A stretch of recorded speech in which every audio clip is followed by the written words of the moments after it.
All right. We're going to talk some girls basketball right now. Joining us on the MP Vivo Heating and Air Conditioning Hotline, the head basketball coach for the Western Reserve Girls High School Basketball Program, Steve Miller. Coach Miller, how are you today, sir? Doing good. Thanks for having me. That was quick, boy. I called in. You guys got me right on the spot. Well, hey, that's You what get we do the around these you parts. get the VIP treatment, Coach.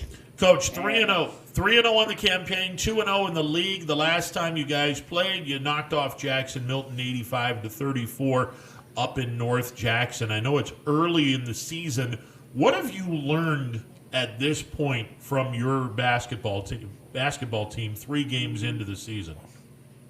well, to be honest, I think we're built a little bit differently this year.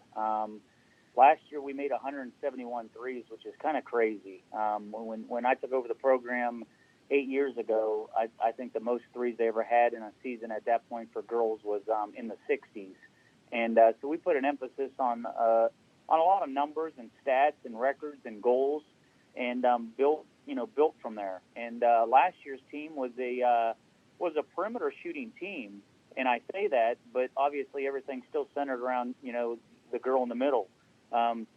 But we shot the ball well from the perimeter last year. But when we ended up losing in the districts, we kind of reevaluated and looked at some things, and we thought instead of just being able to get some inside touches with Dani and shoot the perimeter shot, that we needed to be a little bit more physical, aggressive, and we needed to attack the paint and get to the basket with our guard play. So that was an emphasis in the off season. And I think we're built differently this year. So I think not only do we pound the post with pass entries to Dani, I think we got a couple other girls that can post up well, and then we've been attacking the basket, like I said. Coach, I've had the chance to watch you a couple of times already this season. It seems like defensively you just have a little bit of a new energy this year where even though you're scoring at a high percentage, you're holding teams down, especially in that Dalton game. Talk about some of the things that you went in and looked at in your defensive mindset, and what are the things that this team is doing so well on defense? Well, announcements are coming on here. I don't know if that's going to just bother you guys or what here. I'll try to talk over around them. Defensively, first off, I've always considered myself a defensive-minded coach. I learned from Tim King through playing, and he was always a great defensive coach. So I look at the first thing we always do is, certainly whoever scores the most amount of points wins. But we hang our hat on defense. We pride ourselves in defense. And the old cliche, defense wins championships. So defensively, I think going into this year, I thought we were a little bit more quick and athletic from top to bottom this year. Certainly we had a great team again last year, and we were a good defense. But I thought our lack of foot speed and athleticism made me play more zone last year than I wanted to. I like to play man-to-man. I think I'm a little bit better of a coach man-to-man. So we kind of stress those principles on a daily basis and things and fundamentals that we work on.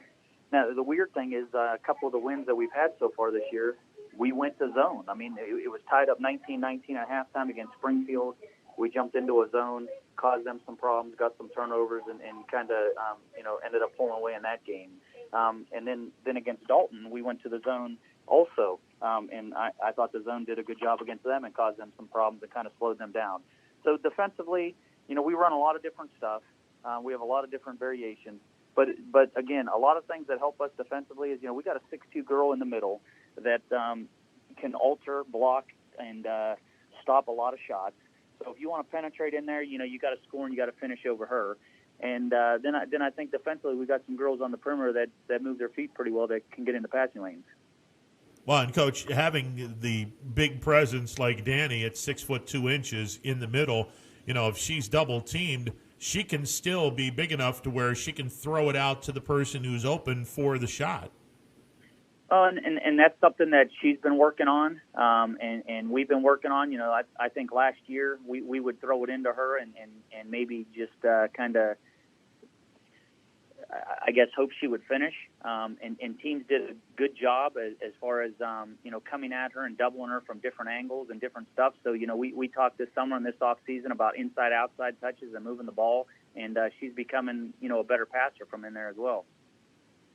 And when you talk about, you have so many options on offense to go to, but I think one of the things that makes your team different from good to great is as the point guard you have. And Kennedy, I had a chance to talk to her last night. Talk about what she brings to the table as a point guard and as a senior leader.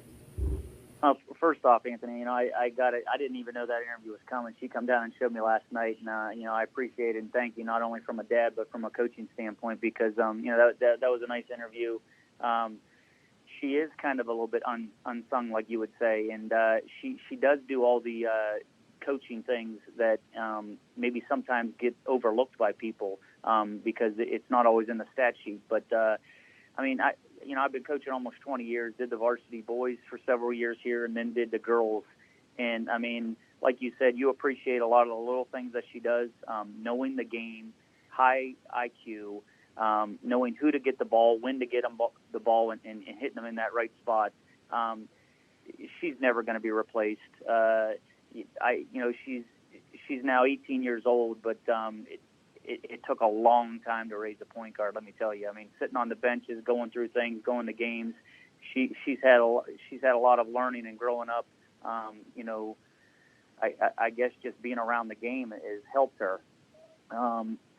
I appreciate her. She's one of the best I've ever had. So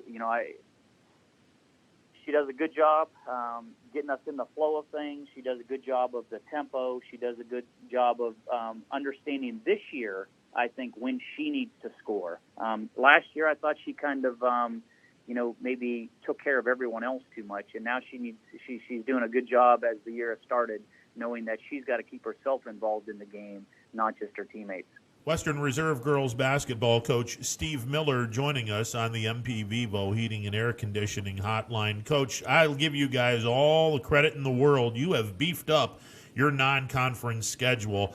I'm assuming that you guys are still playing tonight? Unfortunately not. I got the athletic director came down and walked down and seen me like the Grim Reaper about an hour ago, and they put the kibosh on that. Indian Creek canceled school.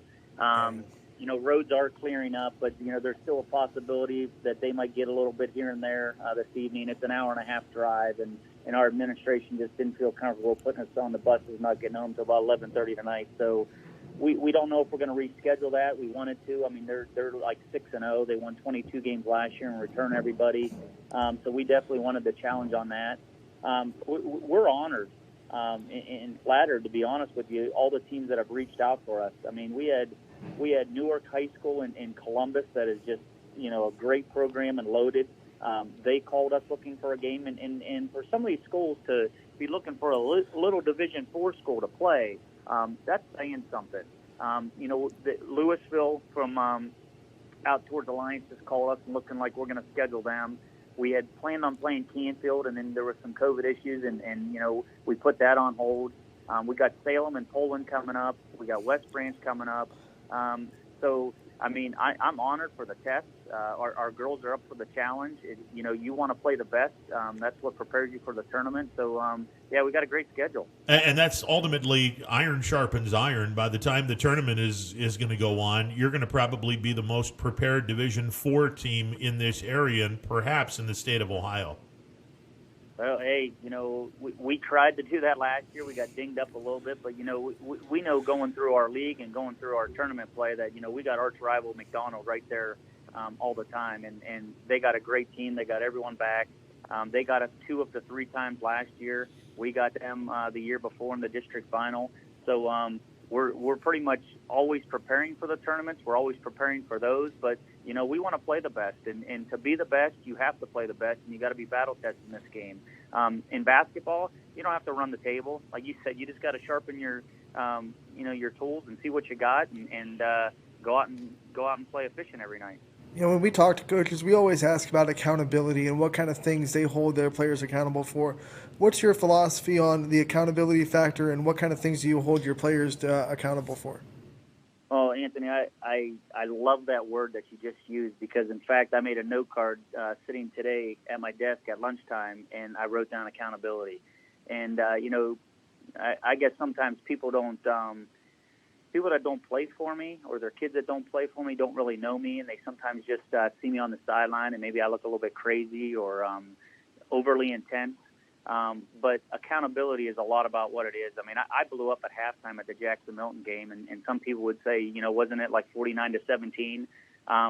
Well, I thought there was, you know, at least 9 points that we just handed them by letting them sit out there like shoot wide open shots. So first off, everyone's accountability is to play together as a team and to play defense. And there's not a lot of skill, I feel, involved in that. It's just technique and it's fundamentals, and, you know, that's what I teach them. So I take offense when my players don't do what I ask of them, because I work extremely hard at what I do and put a lot of time in it. And because of that, my kids have bought into the philosophy, and they take a lot of pride in what they do and what we work on a daily basis too. And I've been fortunate enough to be here, that I've had parents that allow me to coach them a certain way. We have high expectations. So with that, accountability is just always being hardworking, team-oriented, disciplined, and fundamental. And I got to believe that the practices are at game speed, and you treat every practice like it was a game. You know, that's how you have to prepare. You know, when I first took over the girls' job, the first thing I said is, who's the best around? And you know, the best I thought was Berlin Highland and Dave Schlaball. So, you know, that first year I reached out to him, and my assistant coach and I drove down there, and we sat in his office, and we went through a lot of things that he does, and looked at how he's had success for, you know, 25, 30 years. And we tried to start doing what he does. Certainly they have a different community. They have a different mindset than what we have here. But we try to do a lot of things that they do in practice, whether it's off season or in season, and that's how we prepare. And you're right, practices sometimes are harder than the games. I mean, for instance, you know, I had Olivia Pater that broke her nose a couple of days at practice. You know, just a week ago, and unfortunately, that's the casualties of war, and you're going to have that when you're going at it and going it the right way. But if you don't practice and prepare that way, you're not going to be ready to reach that challenge on game night when you face that tough opponent. We've already talked about Dani Voltage a couple of times. Everyone talks about her game and her height and her defense.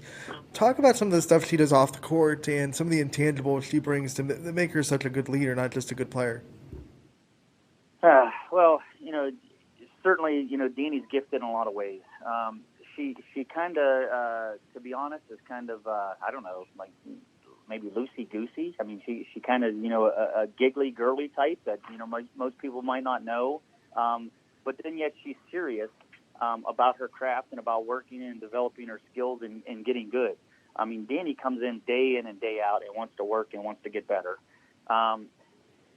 Certainly, she knows that she has pressure on her, but she also has the support. She has a supporting cast and girls that look up to her, but they have high expectations of her.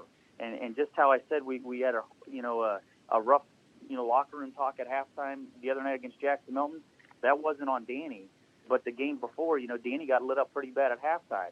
And you know, the younger girls and everyone in the program, they could see that, you know, Dani has accountability too, and she accepts that, and she doesn't waver from it, and she expects it, and you know, that's why she appreciates me, and that's why I appreciate her.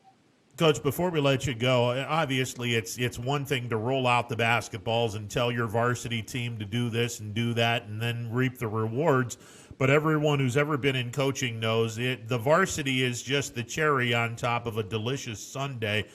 It's below. It's the kids that are in 3rd and 4th grade, the kids that you want to get started. That's the backbone, the heart and soul of the basketball program. And if you don't have that leading up into high school, then your program's going to be garbage.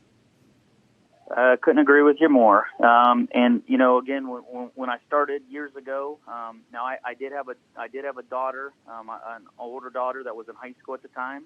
But then obviously Kennedy was in elementary school, and then I had another one, Quincy, that was probably still in diapers at the time.